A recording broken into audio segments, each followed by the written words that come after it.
Noon pa man, tila gusto na raw ikanta ng retiradong pulis na si Arturo Las Cañas ang tungkol sa umano'y Davao Death Squad. Base ito sa kanyang journal na nakuha ng Philippine Center for Investigative Journalism. Sa naturang journal, inilarawan ni Las Cañas si Pangulong Duterte bilang isang physically, mentally, and spiritually disturbed person. Nakatutok si Rafi Tima.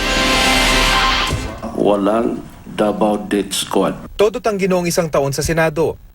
Pero kalaunay kumambyo at nagkumpisal si dating SPO3 Arturo Las Cañas sa pagiging miyembro umano niya ng Davao Death Squad. Totoo po ang existence ng Davao Death Squad. Kung pagbabasehan ng handwritten notes mula sa journal ni Las Cañas na nakuha ng Philippine Center for Investigative Journalism o PCIJ, tila nais na raw ikanta ni Las Cañas ang Davao Death Squad noon pa man. Hindi malinaw kung kailan eksakto isinunot ni Las Cañas sa mga journal entry. Pero sabi sa ulat ng PCIJ, nagsimula lang daw siyang gumawa ng journal noong 2015. Sa entry na ito, tila nagbalik tanaw siya sa unang pagkapanalo ni Duterte bilang alkalde ng Davao. Bumuo raw noon si Mayor Duterte ng Anti-Crime Task Force sa pamumuno ng malapit sa kanyang si dating Police Major Ernesto Macasaet. Dahil sa pinaigting na kampanya kontra krimen ni Duterte, sumadsad raw sa pinakamababang antasang kriminalidad sa lungsod. Sa pagpuntire raw nila sa organized crime sa Davao City, katuwang daw nila ang Noy Davao Metropolitan District Command. Pero nang umugong noong 2015 ang balak sa pagsabak ni Duterte sa anyay Presidential Derby 2016, nagpahiwatig si Las Cañas na posible itong maging divine trap o political Waterloo ni Duterte.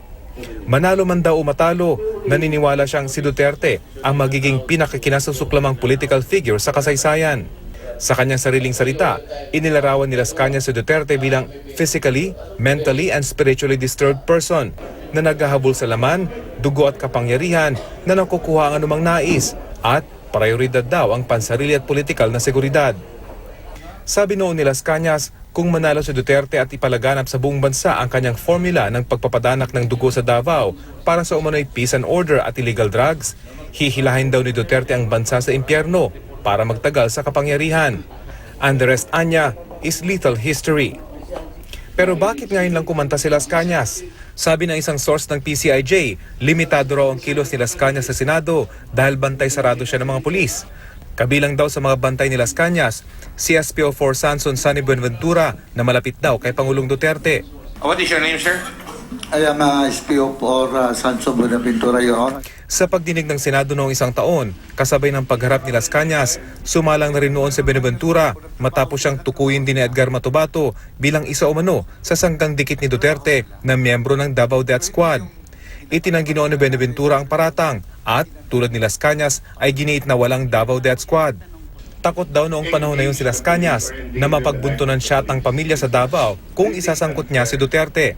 Pero sa sarili din niyang journal entry noon, sabi ni Las Cañas, konsensya daw niya ang nagtulak para pagsisihan ng kanyang mga anyay kasalanang mortal.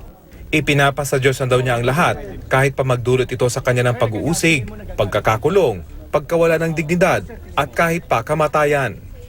Rafi Tima, Nakatutok, 24 Oras.